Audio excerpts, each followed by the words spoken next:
Students, आज हम क्षितिज भाग 1 के अध्याय नंबर 12 काव्य भाग में माखनलाल चतुर्वेदी जी की कविता कैदी और कोकिला की व्याख्या समझेंगे।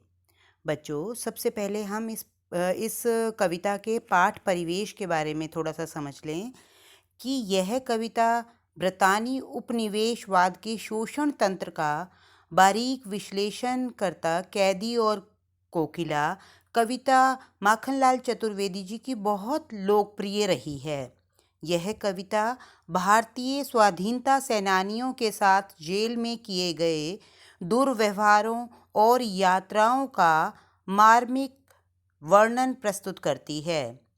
कवि माखनलाल चतुर्वेदी जी जेल में एकांकी और उदास हैं।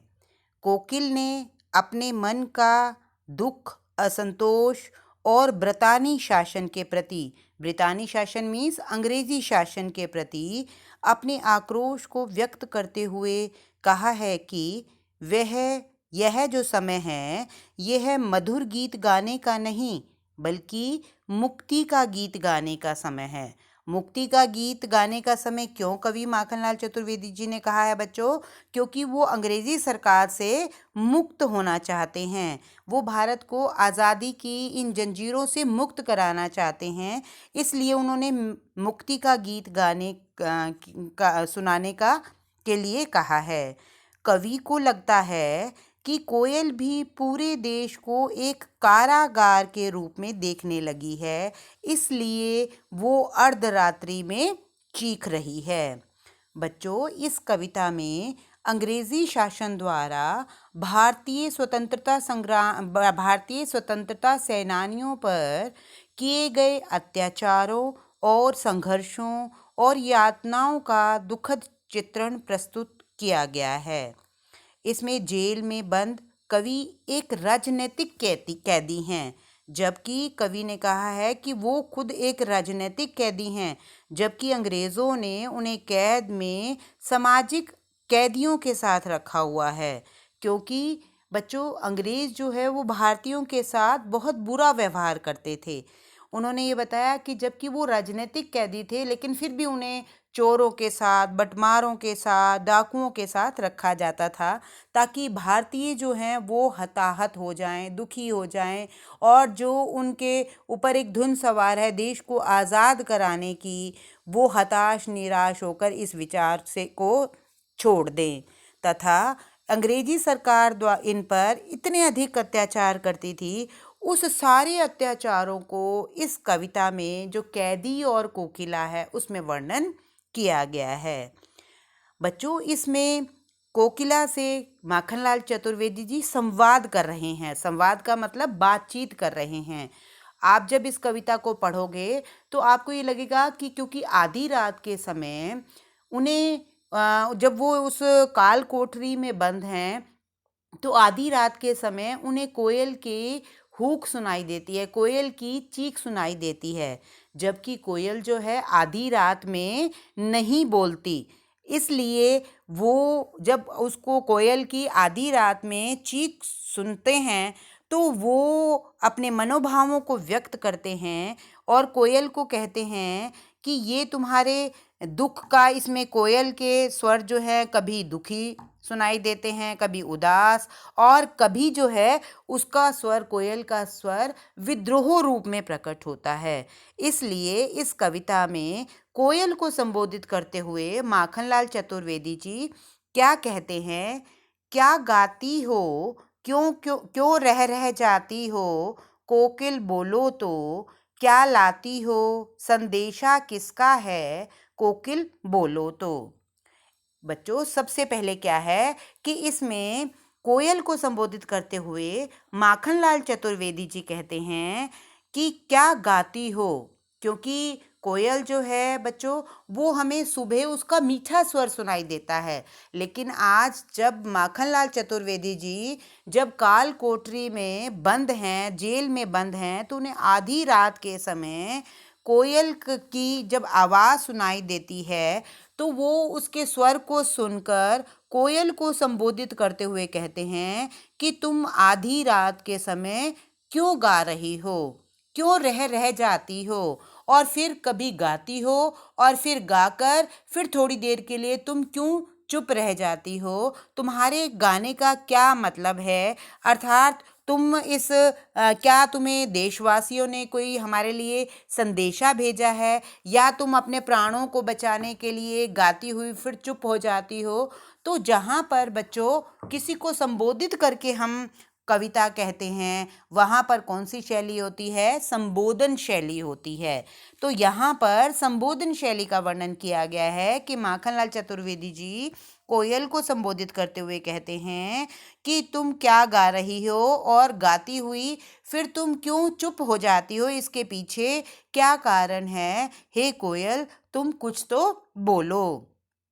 क्या लाती हो संदेशा किसका, कोकिल बोलो तो। और तुम क्या हमें आधी रात के समय कोई प्रेरणा देने के लिए आई हो, या देशवासियों का कोई संदेशा हमें देने के लिए आई हो। हे कोकिल, तुम कुछ तो बोलो। आगे माखनलाल चतुर्वेदी जी, ये बच्चों सभी को पता होगा कि माखनलाल चतुर्वेदी जी 1920 के असहयोग आंदोलन में भाग लेने वाले पहले भारतीय कैदी थे जिन्हें अंग्रेज़ों ने कैद कर लिया था। उन्होंने 1930 के अवज्ञा आंदोलन में भी बढ़ चढ़कर हिस्सा लिया। तो उन्होंने उस जब वो जेल में बंद हुई, तो जेल में भारतीयों के ऊपर क्या अत्याचार होते थे, क्या क्या उनके ऊपर शोषण होता था, कैसी उनके ऊपर मुसीबतें ढाई जाती थी अंग्रेज़ों के द्वारा, उसके बारे में सेकंड पैराग्राफ में वर्णन किया गया है। ऊंची काली दीवारों के घेरे में, डाकू चोरों बटमारों के डेरे में, जीने को देते नहीं पेट भर खाना, मरने भी देते नहीं तड़प रह जाना। जीवन पर अब दिन रात कड़ा पहरा है, शासन है या तम का प्रभाव गहरा है। हिमकर निराश कर चला रात भी काली, इस समय कालीमा मई जगी क्यों आली। बच्चों, आली का मतलब क्या है। यहाँ पर आली जो है, आली का मतलब होता है सखी। यहाँ पर सखी किसे लिया गया है, कोयल को लिया गया है।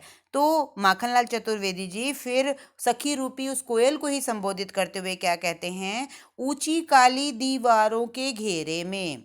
क्योंकि माखनलाल चतुर्वेदी जैसे अनेक भारतीयों को अंग्रेज़ों ने काल कोठरियों में बंद किया हुआ है, जिसकी ऊंची ऊंची दीवारें हैं और चारों ओर अंधकार है, ताकि उन ऊंची दीवारों को वो फांद कर बाहर ना निकल सकें।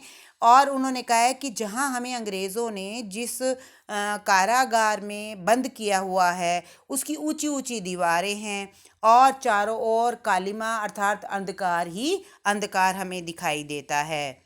डाकू चोरों बटमारों के ढेरे में, और हमें डाकुओं के साथ, चोरों के साथ, बटमार, बटमार होता है बच्चों जो राहगीरों को अर्थात यात्रियों को रास्ते में लूट लेते हैं, उन्हें हम बटमार कहते हैं। तो माखनलाल चतुर्वेदी जी कहते हैं कि हम तो कवि हैं, हम तो परिस्थितियों को देखकर वैसा ही अपने कविता के माध्यम से लोगों को जागृत करने के लिए आए हैं। और हमें जो है अंग्रेज़ों ने बंद कर दिया है इस काल कोठरी में, और हमें कहाँ रखा गया है, हमें डाकुओं, चोरों और बटमारों के साथ ही हमें रखा गया है। जीने को देते नहीं पेट भर खाना, और एक जीवन के लिए जितना पेट भर खाना देना चाहिए, वो अंग्रेज़ हमें उतना भी खाना नहीं देते, ताकि इन भारतीयों को के ऊपर यातनाएं दी जा सके, इनको पीड़ाएं दी जा सकें, और ताकि इनका जो साहस है वो टूट जाए। इसलिए एक जीवन में जीने के लिए जितना हमें भोजन की आवश्यकता है, वो कहते हैं हमें उतना भी भोजन नहीं दिया जाता। मरने भी देते नहीं तड़प रह जाना, और वो कहते हैं कि हमें जो है हमारे ऊपर इतना अधिक अत्याचार किया जाता है कि हमारा जो जीवन है वो नरकीय हो गया, नरक के समान हो गया है, और हमें तो मरने भी देते नहीं, हमें तो मरने की भी सुविधा नहीं है। अर्थात हम मरना भी चाहें तो वो हमें मरने भी नहीं देते, हमें तो सिर्फ तड़पाते रहते हैं, हमारे ऊपर अत्याचार अनेकों करते रहते हैं, ताकि हम सारा दिन इतना तड़प जाएं जिससे कि देश को आज़ाद करने का जो सपना है वो हमारे अंदर खत्म हो जाए। जीवन पर अब दिन रात कड़ा पहरा है। माखनलाल चतुर्वेदी जी उस कोयल को ही संबोधित करती हुई कहती हैं कि हमारे तो जीवन पर दिन में ही नहीं बल्कि दिन और रात हमारे जीवन के ऊपर उन अंग्रेज़ों का कड़ा पहरा रहता है। जीवन में वो दिन में भी हमारे ऊपर अत्याचार करते हैं, घोर अत्याचार करते हैं, और रात में भी हमारा ऊपर कड़ा पहरा होता है, ताकि कोई कैदी भागने का प्रयास करे तो वो उसमें असफल हो जाए। शासन है या तम का प्रभाव गहरा है। माखनलाल चतुर्वेदी जी कहते हैं कि ये अंग्रेज़ों का कैसा शासन है। शासन किसके लिए कहा गया है? ये अंग्रेज़ों की, ये इनकी कैसी शासन मीन्स हुकूमत, कि ये अंग्रेज़ों का कि कैसी हुकूमत है, या तम का प्रभाव गहरा है, और चारों ओर, तम मीन्स अंधकार, और चारों ओर इन अंग्रेज़ों का जो अंधकार है वो इतना अधिक गहरा छाया हुआ है उस जेलों के अंदर कि वो भारतीयों के ऊपर बहुत अधिक अत्याचार करते हैं। यहाँ पर बच्चों तम जो है वो अधर्म का प्रतीक है, वो जो है वो पाप का प्रतीक है, कि अंग्रेज जो हैं वो भारतीयों के साथ इतना अधर्मपूर्ण व्यवहार कर रहे हैं, इतना पापपूर्ण व्यवहार कर रहे हैं कि अगर उनकी कोई गलती नहीं भी होती तो भी वो भारतीयों के ऊपर अनेकों अत्याचार कर रहे हैं। तो माखनलाल चतुर्वेदी जी कोयल को संबोधित करते हुए कहते हैं कि ये अंग्रेज़ों की कैसे शासन है, कैसी हुकूमत है। हिमकर निराश कर चला रात भी काली। हिमकर, हिमकर मीन्स चंद्रमा। माखनलाल चतुर्वेदी जी कहते हैं कि चंद्रमा भी निराश कर चला रात भी काली। कहते हैं कि जो चंद्रमा है, क्योंकि चंद्रमा से जब चंद्रमा उदित होता है तो चारों ओर क्या हो जाती है? रोशनी हो जाती है, प्रकाश हो जाता है, और प्रकाश खुशी का प्रतीक माना गया है। तो कवि कहते हैं कि जो चंद्रमा है वो भी निराश होकर जा रहा है, और रात जो है अब चारों ओर रात में कालिमा छा गई है, अंधकार छा गया है। अर्थात अंधकार जो है वो अधर्म का, पाप का प्रतीक है। तो कहते हैं कि जो चंद्रमा है वो भी निराश होकर चला गया है, इसलिए रात्रि में चारों ओर अब अंधकार ही अंधकार छाया हुआ है। इस समय कालिमा मई जगी क्यों आली, इसलिए हे सखी रूपी कोयल, इस काली रात में तुम क्यों जाग रही हो, और तुम हमें क्या संदेशा देना चाहती हो। और फिर संदेश और किसी किसी समय जो है तुम बोलती हो, और किसी समय अपने प्राणों को बचाने के लिए ऐसा लगता है कि तुम चुप हो जाती हो। अर्थात तुम हमें क्या संदेश देना चाहती हो, हे कोकिल कुछ तो बताओ। बच्चों ये दोनों ही पैराग्राफ में अब भाषा शैली के बारे में सुनो आप, कि सबसे पहले क्योंकि कोयल को संबोधित किया गया है तो इसमें क्या है? संबोधन शैली का वर्णन किया गया है। इस पूरी ही कविता में खड़ी बोली का वर्णन किया गया है। पूरी कविता जो है वो खड़ी बोली की है, तो खड़ी बोली का वर्णन किया गया है।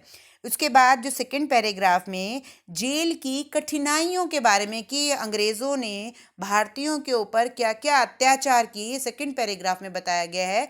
तो जेल में आई हुई कठिनाइयों के बारे में कवि ने सजीव वर्णन किया है। भाषा जो है वो प्रवाहमयी है, चित्रात्मक भाषा शैली और वर्णात्मक शैली का वर्णन किया गया है, तथा तत्सम, तद्भव और उर्दू शब्दों का वर्णन किया गया है। तो बच्चों आज ये मैंने 2 पैराग्राफ करवाए हैं, आशा आपको समझ आए होंगे। आप इसको कॉपी पे लिखेंगे इसकी व्याख्या, और कल वीडियो में मैं नेक्स्ट करवाऊंगी। Thank you.